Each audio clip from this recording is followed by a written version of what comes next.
Hi, everyone. Drew Prode here. Happy New Year. Happy 2020. It's an honor to have you here. And I want to thank you for listening to the podcast. I have a special episode for you today. It's titled 9 Ways People Avoid Their Goals and Dreams in Life. 9 ways things that we do, 9 things that we do regularly to avoid our goals and dreams in life. This cheeky podcast title comes from, I'll give you a little bit of backstory. I wrote a list on Instagram, this was a few months ago, and it was called How to Avoid Your Goals and Dreams. And it was 9 things in that list that I see people do every single day around me and that I've done in the past that keep me from achieving or going forward in life, whether it's health, business, relationship, anything else. These are the things that keep me from making progress in the areas of life that I care about, my goals and dreams. Here's a little bit of an analogy for you. In the world of functional medicine, for those of you that don't know functional medicine, it's an approach, a methodology when it comes to the world of medicine that's all about getting to the root cause of why people are sick.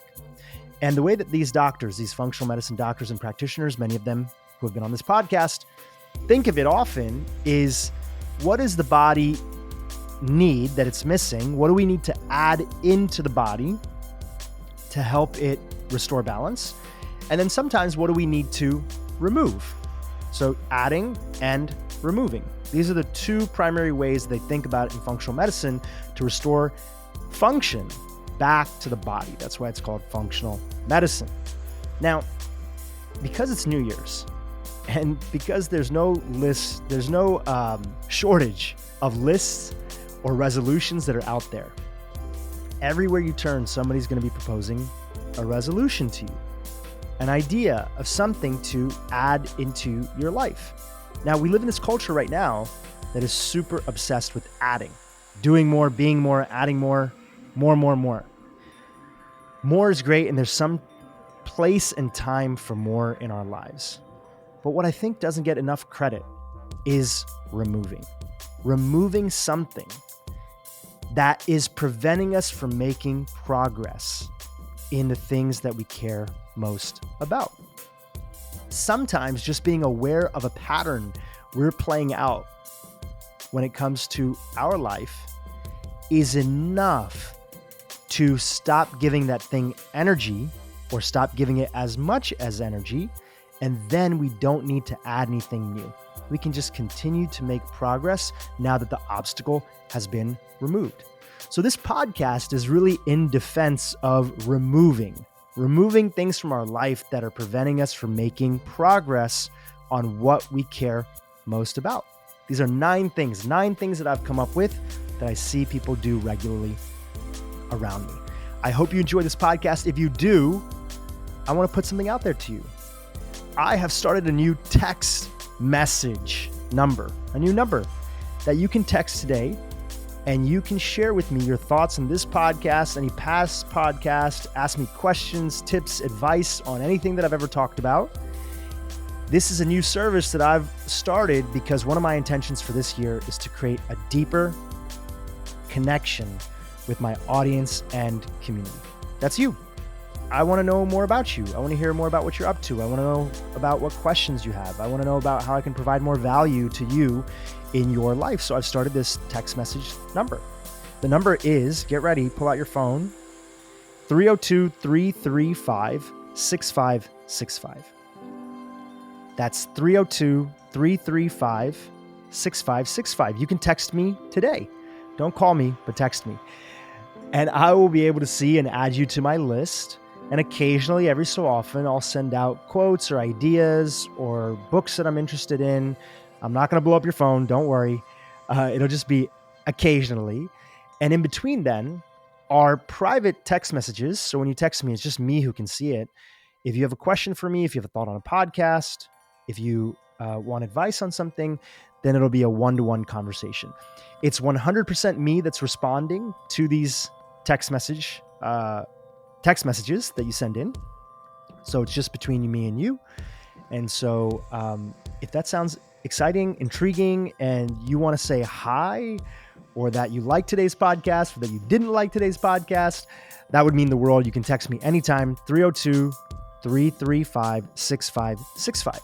And if you want, I would be super interested in hearing about your goals. What are your goals and dreams for 2020? What do you want to give love and attention to? You can text that to me one last time, 302-335-6565. I look forward to your message. Now, back to today's list of 9 ways we avoid our goals and dreams in life. 9 things that I see people doing all the time. We're going to go through this list and then we're going to talk about each one point by point. So the first one, 9 ways, 9 things we do to avoid our goals and dreams. Number 1, obsess over what others think of you. We obsess over what others think of us a lot, especially when it comes to health. If you've ever wanted to make progress in some area of your life and you've started to make changes, one of the things that comes up is people starting to worry about how they look in the eyes of other people.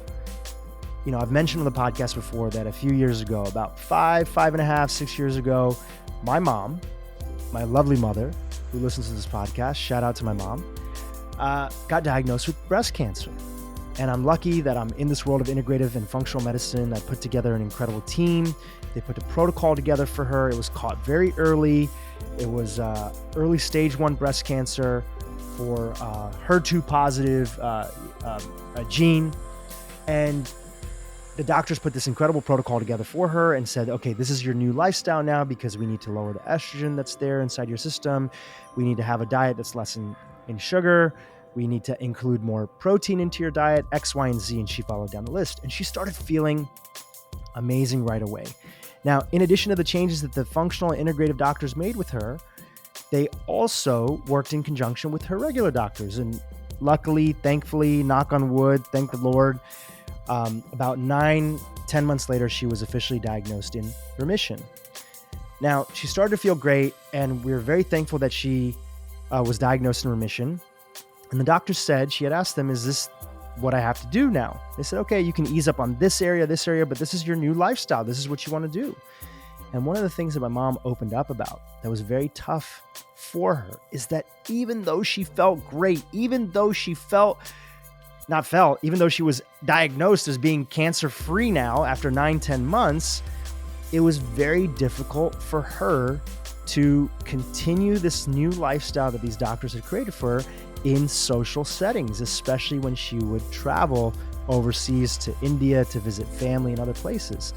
So I asked her, I said, what is it about that, Mom, that you feel? She said, I feel like people don't get it. They don't understand. They ask too many questions. I feel like I'm being judged by them, or like I get weird looks, and it sort of makes me feel uncomfortable. Now, that's a natural thing for anybody to feel. But if we really dive into that, if we think about that answer that my mom gave, we see something very interesting. My mom momentarily is obsessing about what other people think about her. Now, these other people are well-meaning. Human beings are designed to criticize and look at things that look different than what we normally are used to. It's one of the ways, and it's an adaptation that we developed living in small tribes and villages, because if somebody was doing something different, it meant that the community could be at risk. So the first thing to understand when it comes to stopping to worry and obsess about what other people think about you and not giving as much attention into it is that most people don't even realize that their highly critical comments that make you want to obsess and worry about what they think are coming from a place of really worry and evolutionary worry. It's not something that they're actively thinking and noticing that they're often doing in most cases. Now, sometimes people do notice that and they want to give you a hard time because they want to be a little bit of a jerk or challenge you.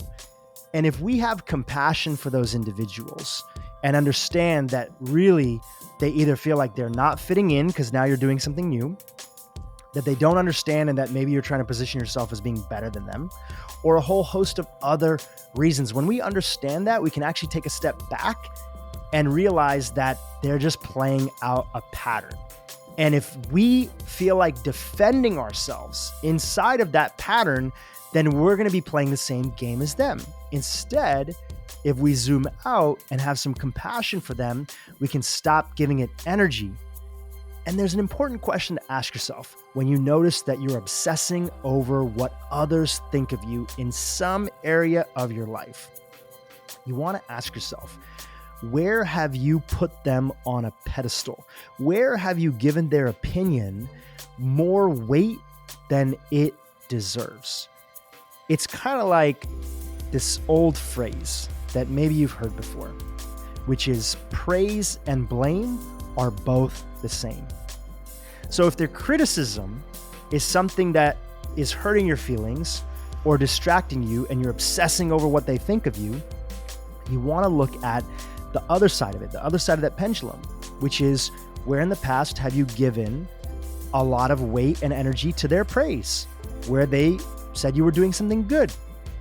When you stop giving weight to praise, you can stop giving weight to blame. When you don't care about the good things that people are saying about you, you don't care as much about the negative things. Now, there are some times in life we have to take feedback from people and look at it honestly and say, okay, is it worth changing my approach or saying something differently? I'm not saying don't listen to people ever.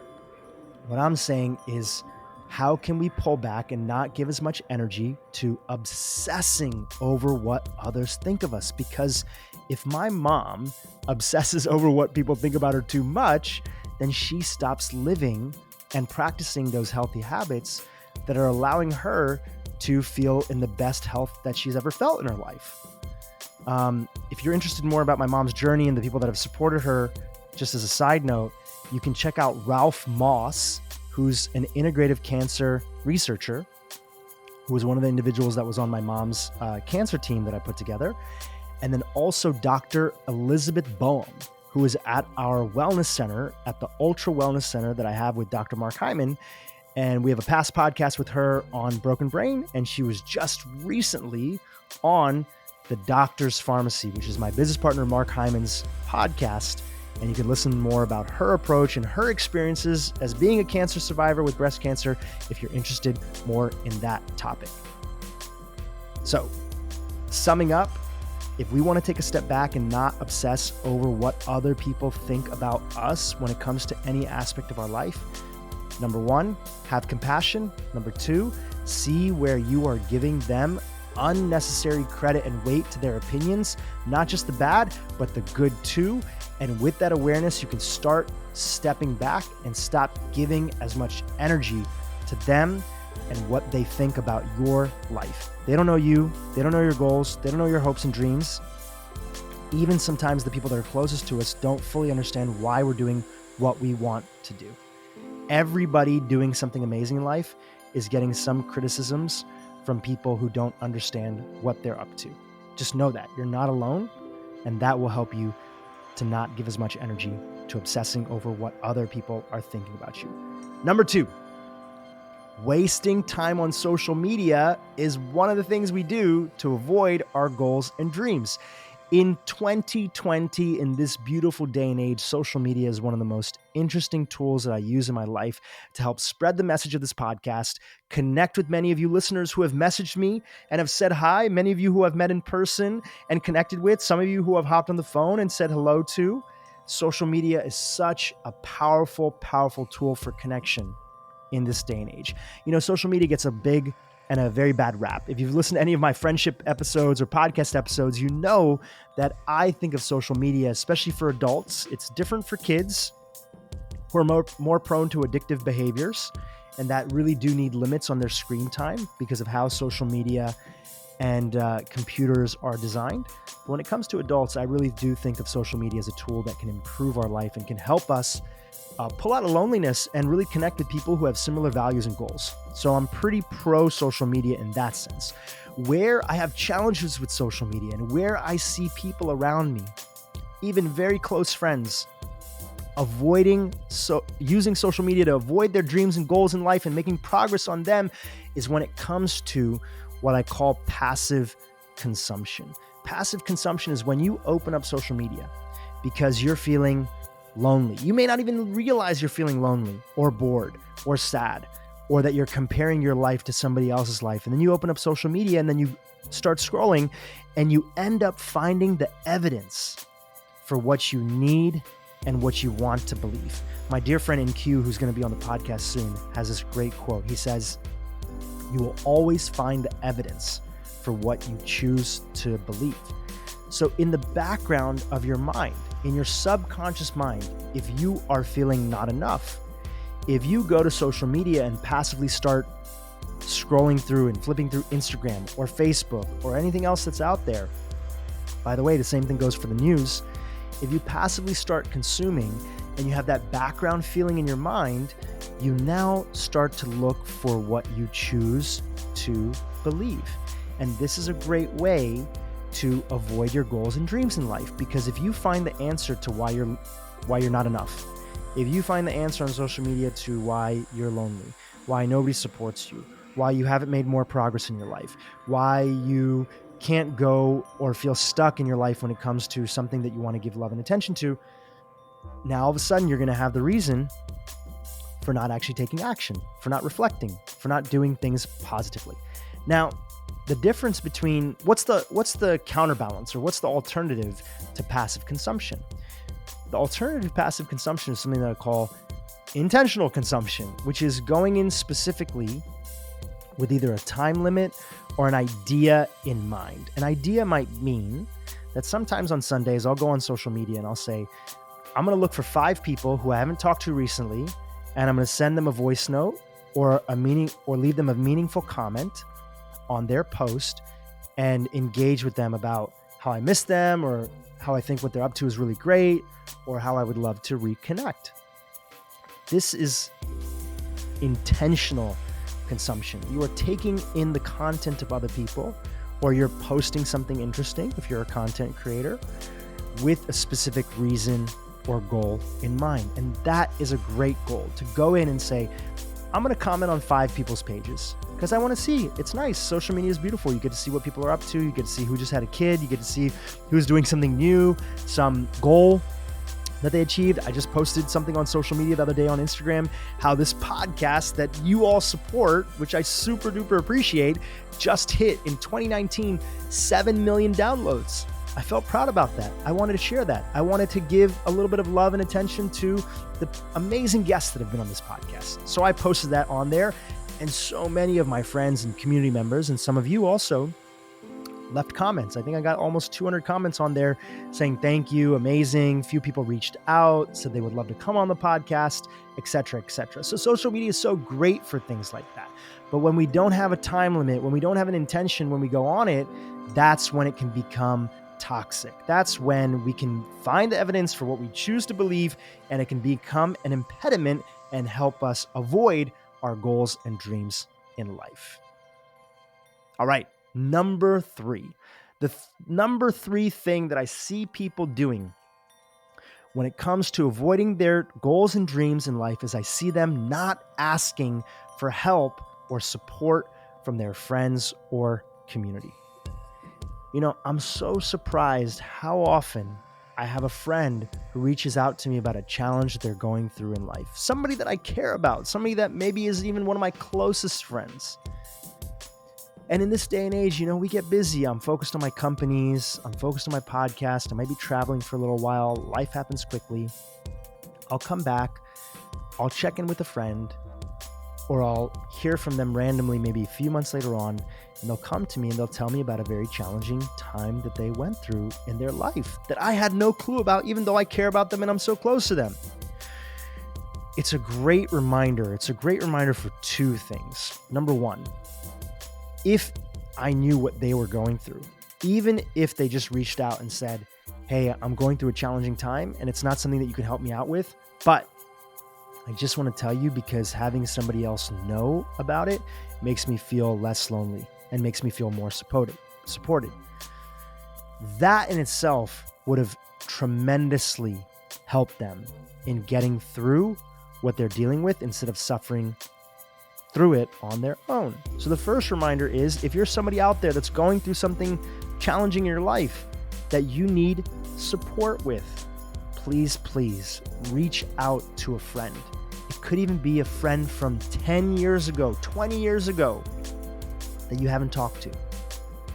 If they're truly a friend, they want to hear from you.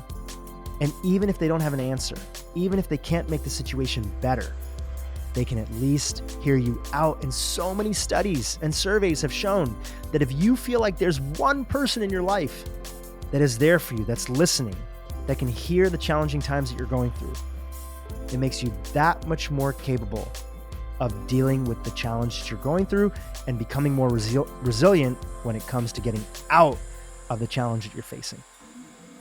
So asking friends for help, for support, even if it's just to listen, is a great way to make progress in your goals and dreams in life. Because the alternative is, if you get stuck in a rabbit hole and you isolate yourself from other people, you're not going to feel excited to make progress on the things that you want to make progress on. I love hearing from my friends when they're going through a challenge. We had a great podcast guest in the past, Dr. Omin Naim, integrative psychiatrist here in Los Angeles. And he said that true friendships and relationships is all about finding moments of friction between ourselves and another person. He had a great story about how he would show up at his kid's school and he'd take an Uber there, and then he'd ask for a parent for a ride back. He'd ask them for something. He'd tell them that he was kind of needing a ride back and would they be willing to help them. And the beautiful thing that would come from that is it was a moment of dependency. When we rely on other people, when we give them an opportunity to actually show up for us, that strengthens our relationship with them because it also lets them know that they can rely on us too. Now, I know there's somebody out there listening that says, well, I tried that and people weren't there to support me. The counter to that is that sometimes people are going through such challenging moments in their life too that they don't have the ability to be there. Or maybe our relationship wasn't as deep with them as we thought it was. And we have to have compassion for them too. But what I know is this: if you reach out to that first person, they can't be there for you and they can't listen, reach out to the next person. Because I do believe in the kindness and the beauty in human beings. And I know that eventually one person's going to be able to be there for you. Now, in an extreme situation, if nobody's there for you, this is a perfect example of going to where people grow and building new friendships, creating a new community, creating intentional friends around you. If you want to know more about that, I've done a couple podcasts on the topic of friendships and how to create new friendships and deeper relationships in your life. Go listen to them. You can scroll on iTunes or podcast and find the recent ones that are out there. Asking for help is a superpower. There are probably a good 5-6 people in my life separate from my family that I go to regularly and I say, this is something I'm dealing with. I don't need exact guidance. If you have guidance for me, great, but I just need you to hear me out if you could. And those relationships have gotten stronger over the years because I was willing to do that. Number 4, the fourth thing that I see people doing regularly that causes them to avoid their goals and dreams in life is blame everyone else instead of looking within. Sometimes in life, things don't work out the way that we want them to. Relationships end, businesses fail, challenges happen, we don't make progress. But when we use those failures and those hiccups and those speed bumps as an excuse to blame everybody else, to blame others, instead of looking within, we do something very important in a bad way. We give up our power to change the circumstance or situation. It takes a lot of courage to look at a situation and say, what did I do to not, even if it's not fully cause the situation, how did I contribute to this thing that went wrong? When we do that, and we're willing to have that honest conversation with ourselves, the beauty that happens is that we can start to make progress. There is a coach, Jerry Corona, who has this incredible quote. He says, where have I been complicit? Right? Where have I been complicit in the things that I say that I don't want in my life?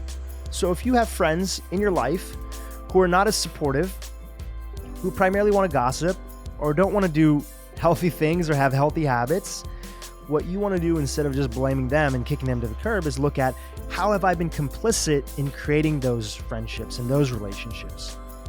Have I contributed to those things? Have I not gone out and sought new friends and new relationships? Have I been scared of putting myself out there?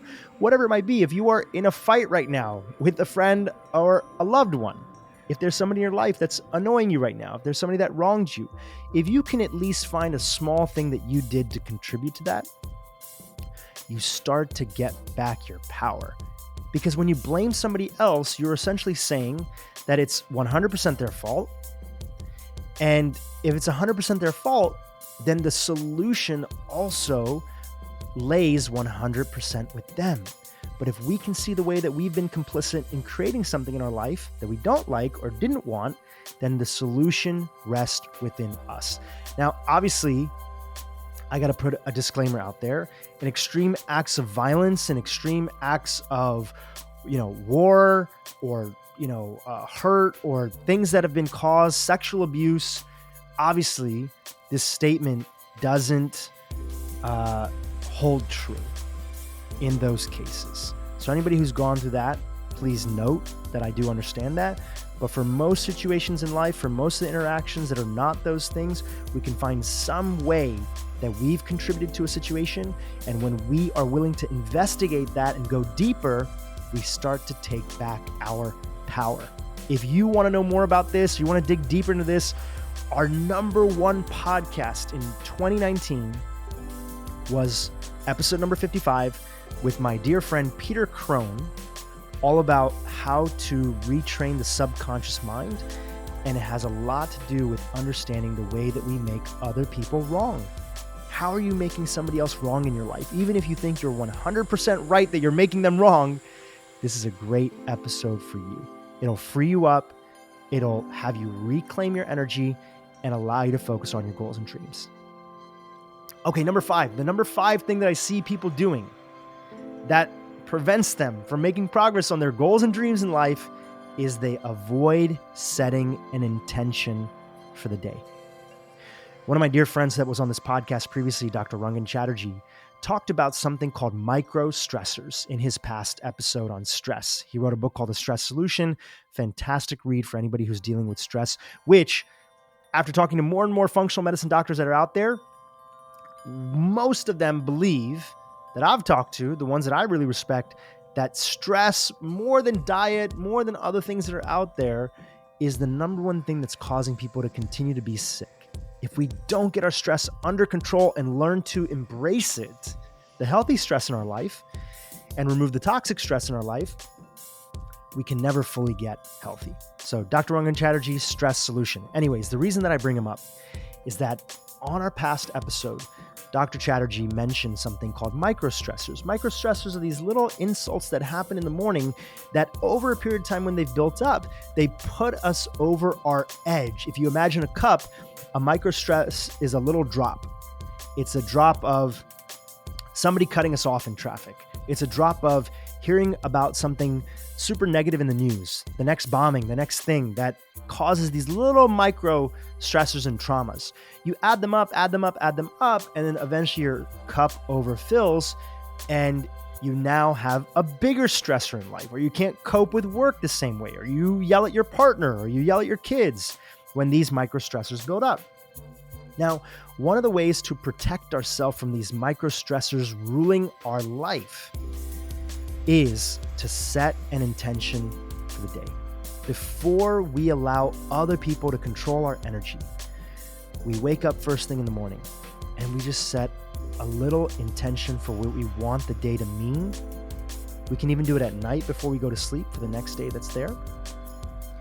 And we put out an idea or a vision of what today is about. If you are breathing, if you wake up in the morning, if you have the ability to start a new day and be a human being, you are freaking winning. And if you're winning, that means that you have this opportunity to actually use your life to make a difference and make progress on something that you care about, your goals or your dreams. So if you set an intention in the morning, that creates an energetic force field around you that makes it a little harder for those micro stressors to start taking over. If we notice that the news is starting to get really negative and put our attention away from the things that we want to work on, especially television, which is really in the, if it bleeds, it leads energy. And what my dear friend Michael Beckwith, well, one of my friends, I wish he was my dear friend, he's a friend, Michael Beckwith says, is the news is really just tapping into the lowest common denominator of the human experience. If we give our energy to that, if we give our energy to that email that our boss sends, if we give our energy to things that are not always creating the best life and focus for us, we will not be able to make the progress that we want to in life. So setting an intention quietly in the morning for yourself, it doesn't have to be on paper. It could just be simply as saying, my intention for the day is to X, Y, and Z. My intention for the day is to be in a space of joy and creation. My intention for the day is to be in a space of reflection. My intention today is to give back and make a difference in people's lives. Whatever it is, just you choosing to make that intention sets you up for what's to come. All right, number 6. The number 6 thing that I see people doing that helps them avoid their goals and dreams in life is they're spending time with the quote unquote wrong people. You know, I've done a couple episodes on friendship. I hope you've checked them out. If you haven't, it's a topic that I'm very passionate about because I've seen how much of a difference our friends can have and the people that surround ourselves with can have when it comes to making progress in life. When we spend time with the wrong people, and by the way, the wrong people could be people on the news, people on the internet that we're not close to, watching TV shows that don't support us. It could be family members who love us but aren't supportive for what we're working on right now, who mean well but just don't know how to be there for us with what we're working on. When we spend time with the quote-unquote wrong people, our dreams and goals get the energy sucked out of them. It's so much harder to make progress. Now, what I'm increasingly seeing more and more every day, I'm going to pause here real quick to take a sip of water. What I'm seeing more and more of is sometimes spending time with the wrong people is spending time with no one. I see so many parents, especially new mothers, who are doing the best they can and have some friends, but are not spending time with people and are really kind of isolating themselves. It's very challenging to be a new mother and be there for your kids, for your partner, and it's very isolating. And my heart goes out to so many of the mothers that are out there. But sometimes that means being a parent, you're just not hanging out with anybody. And you're primarily hanging out with your kids, and your kids are your kids. They're not your friends. Not that they can't also be your friends too, but you need other human connection in life. So prioritizing spending time with the right people, the people that are soul friendships, friendships of the soul, which one researcher said are people that help you and support you with your biggest dreams and goals in life and your creative vision for what's possible. That is so key when it comes to making progress on anything that we want to in life. So auditing your friends. If you want to know if you're spending time with the wrong people, we need to audit our friendships, and we can keep it very simple. Basically, call it the Marie Kondo effect of friendships. When you think about the people that you hang out with the most, friendships, family as well too. When you leave spending time with that person, do you feel energetically drained? Or in a much simpler terms, do you feel heavy or do you feel light? If you notice that you have a lot of heavy relationships in life, that's the time to start making a shift. If you notice that a lot of your relationships are leaving you feeling light, then congratulations, because you're doing something right. The people you spend time with have one of the biggest impacts on your average daily level of happiness. Don't take it lightly who you spend your time with. All right, number 7. The 7th thing that I see people doing that prevents them from making progress on their goals and dreams in life is they don't read books that help them level up. Now, if you're a listener to this podcast, chances are you're also a book reader.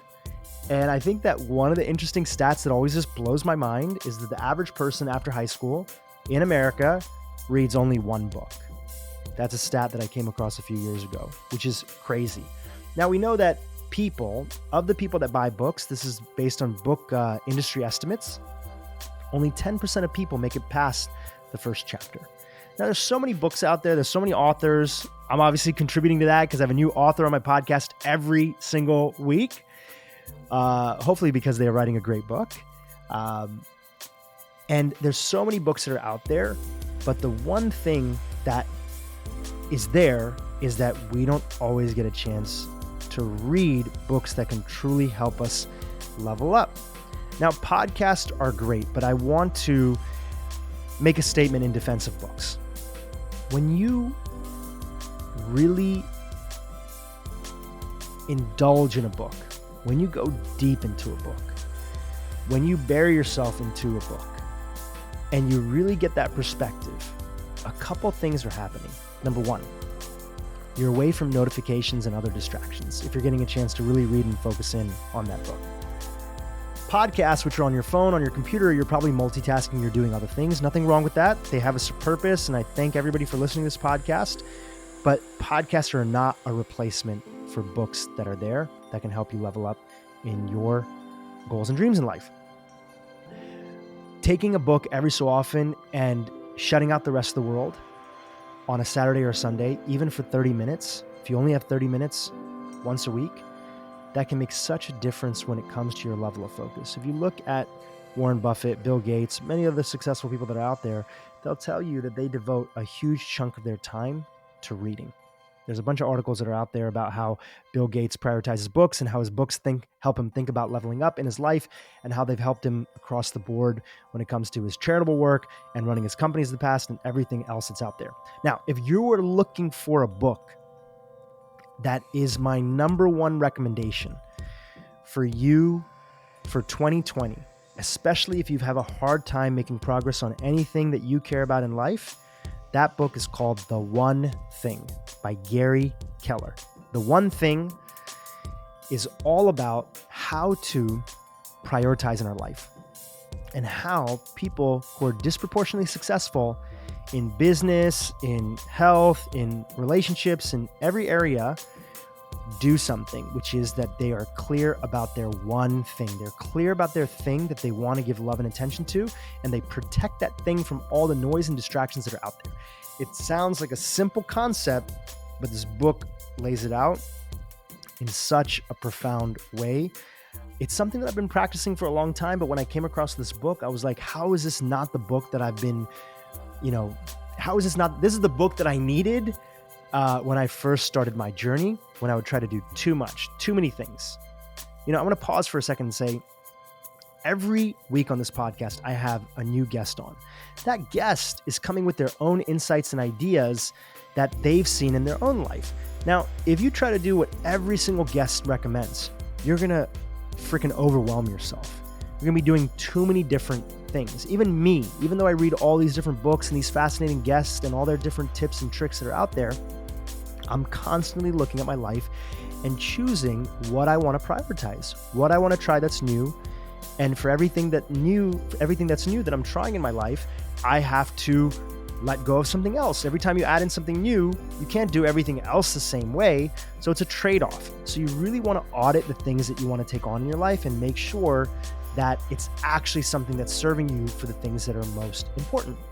And this book, The One Thing, will help you do that. If you want a link to the book, text me, 302-335-6565. I can send you the link and some notes that I wrote on the book, The One Thing by Gary Keller, previously. It's a game changer. Number 8, the 8th thing that I see people doing that helps them avoid their goals and dreams in life is living the life that others expect of them instead of the life that's true to you. When you live a life that others expect of you instead of a life that's true to you, that's a great way to avoid your goals and dreams. Now, this 8th one is something that I stole from the author Bronnie Ware. Bronnie Ware is a palliative care nurse in Australia who is someone who sat at the deathbed of hundreds of people who were about to die and noticed something very interesting. When people are at the cusp where they're almost going to be transitioning on, they get very real. They start sharing all their biggest regrets in life. Over a period of time, she started writing these regrets down. And the number one regret that people would share with her was, I wish I lived a life that was true to me and not a life that others expected of me. Just think about that for a second. If you're not driving and you're listening to this podcast, if you're driving, keep your eyes open. But if you're not driving, close your eyes for a second. And just imagine yourself on your deathbed at 90, 100, 120 years old, and feeling like your number one regret in life was, I wish I had the courage to live the life that I wanted instead of the life that others expected of me. Just feel the weight of that regret. It's huge.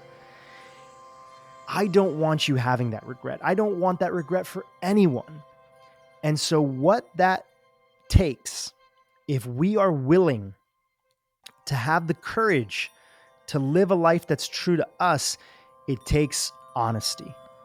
Where are you currently living the life that somebody else expected of you?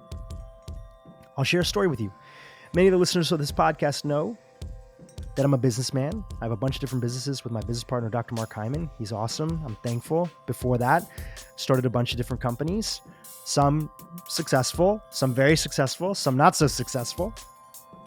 Now, one thing I got clear on is that even though I was a great student in high school and I had immigrant parents who really forced me to do well in school, even at times where I wasn't that great in school.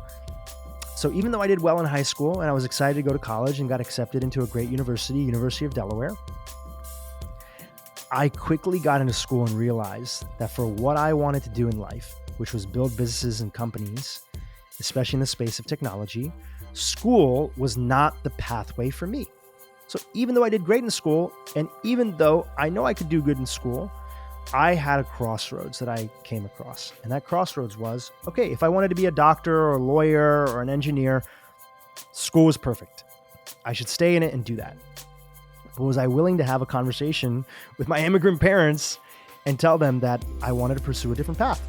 And if it didn't work out, I could always go back to school. Now, in doing that and being honest with myself and then being honest with my parents, I created disappointment. My parents, who had never, ever thought that their son would be talking about dropping out of college, were so hurt by what I brought up.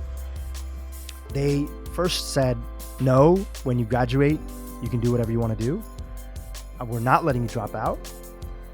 And we continued the conversation further, and I shared with them why this was important to me and how they needed to trust me because I've been somebody that always did well in school. But if I'm bringing this up and I'm a good kid, it's not because I'm lazy. They finally, eventually said, okay, we're going to give you a year. But they were still very, very disappointed in what I had to share. But the thing is, did I want to disappoint them a little bit now? And obviously I'm 37 now. It's been many, many years since I was in college, back to 2002, 2003, when I had that conversation with my parents. But did I want to disappoint them back then in 2003? Or did I want to have a ton of regret later on in my life for not following the path that I wanted to follow? If you want to live the life that is true to you, you have to be willing to have honest conversations and think about the expectations that you're living by for other people and whether or not those expectations have to be broken. I'm not saying it's easy. I'm not saying it's something that you're going to be looking forward to I'm not saying that you can even do and take a big leap in one day or 1 week or 1 year even to start living a life that's true to you. But if we don't ask ourselves that question, am I living a life that's true to me? We are not going to get the energy, and we're not going to have the ability to truly focus on our goals and dreams in life, whatever they are. These are the things that are holding us back, living a life that others want us to live. Now, in my life since that time, there's been many other times where I've had to disappoint business partners or other people and say that this thing is no longer serving with me, and I do it with integrity in the best way that I can. And I say I need to go on a different path because this is what's true to me. And it's not that there's not consequences for those things. And I'm not saying just go and quit on every single person that's out there and say it's all about you. There's a way to do it tastefully. There's a way to do it with integrity. There's a way to do it early and often so that you're not living other people's life, you're living your own life. And at least today you can take one tiny step to make progress in that direction. If you want to know more about this topic, I would highly recommend checking out Bronnie's book, Bronnie Ware, 5 Regrets of the Dying, the top 5 regrets of the dying. You can read more about other people's stories, and especially when it comes to this top regret, living the life that others expect of you instead of a life that's true to you. You'll see some really great examples in there, and it might give you courage, because when you spend time in an old folks home, which I've done before, and I continue to do, and I look forward to do with some of my friends. We volunteered here in Santa Monica at a memory care center retirement community. When you spend time with older people that are on the cusp of transitioning from this life into whatever is next and beyond, you realize that so much shit does not matter. And that all these things that we're worried about and all these people that we're worried about disappointing, they don't even care anyway when it comes later on in life. Or if they do care, it didn't matter, because what really mattered was what we wanted to make progress on, our goals and dreams in life, because we're the only person that we're left accountable with. All right, enough about that. Number 9, the ninth thing that I see people doing, and this one is number 9, but this one truly could be number 9, 10, 11, 12, 13, 14, and 15. The 9th thing that I see people doing every day that helps them, whether they want it or not, avoid their goals and dreams in life is being hard on themselves every day, all day. Wow. If I could give a virtual hug to everybody who's listening, who has been hard on themselves already this morning, already this afternoon, already this evening for something in their life, that somebody that's beaten themselves up, if I could give you a virtual hug and just say, man, if you could see yourself as a child, as a little boy, a little girl, a little child who's doing the best they can, you would have a little bit more compassion for yourself. You know, think about it this way. There's ways that you talk to yourself that you would not talk to your closest friend, or if you're a parent, that you would never talk that way to your child. You're hard on yourself in a way that you would never be to a best friend or somebody that you love in your life. Why is that? Why are we so hard on ourselves? Well, one of my favorite books that goes into this topic is The Power of Now by Eckhart Tolle. And one of the things that we see from that book and our own reflections and meditations is that being hard on ourselves is our ego's way of continuing to make sure that we don't make progress on our goals and dreams in life. Because when our ego is hard on ourselves, when our ego, the little me inside of us, is like, you're not enough, you'll never be enough, you messed up, you do this wrong, you did that wrong, you did this wrong last year, you effed this up, you effed that up, you should have done this, you should have done that.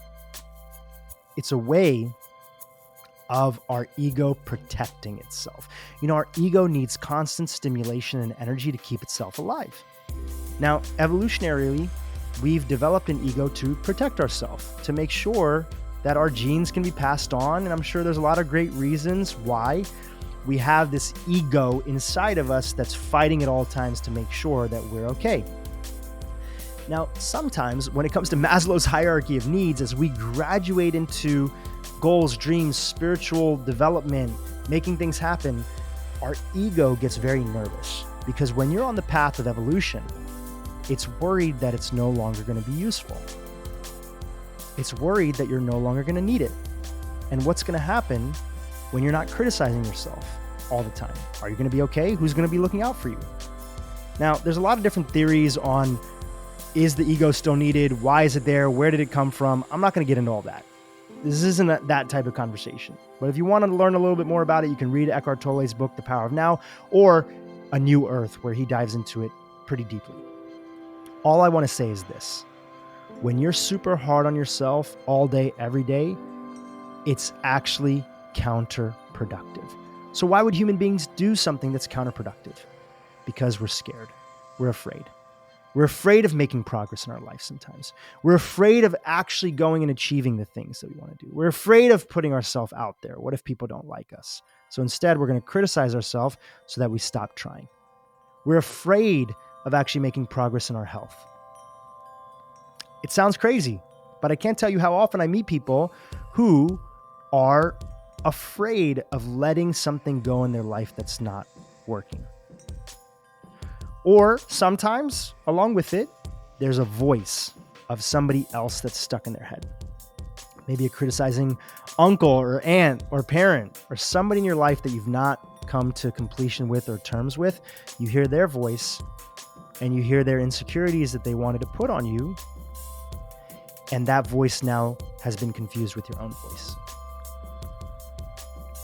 One tool that's really been helpful for me in my life for unpacking those voices that are out there, even from people that mean the best for us, is a few years ago, I went and explored this, call it, continuing learning program called Landmark.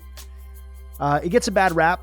It's a very salesy organization, Landmark Education, and the introductory program that I did was called the Landmark Forum. But I had a mentor who said, listen, Landmark is great for so many different things, and it's not great for other things. But I think it will be helpful in your evolution. If you Google it online, people will say it's a cult, it's this, it's that, or it's whatever. Definitely it's an intense program, and it's not for everybody. But I'm telling you, if you trust me, it was something that was helpful for me. I did it back when I was in university, transitioning from dropping out and being an entrepreneur. It's been super helpful to realize the patterns and the insecurities that I have confused as my own voice in life. And once you're aware of them, you can have some distance. So if that sounds interesting to you, you can Google it, Landmark Forum, Landmark Education, and check it out if you want to. Don't check it out if you don't want to. Again, very salesy organization. They mean the best, but it's not for everybody. And I just did the first one and I got tremendous value out of it. I've had many other friends do it, also get tremendous value out of it too. So just a tip, a recommendation, not affiliated with them in any way at all. Haven't done any more of their programs. If it's useful, do it. If it's not, don't do it. But most importantly, start to become aware of how many times a day. If you want to do this, it's very simple. Just pull out a notepad and start making a check mark every time during the day, and do this for a week, that you are hard on yourself. When you start becoming aware of this, because sometimes people aren't even aware, that awareness will begin the uncoupling and realizing that this is no longer needed.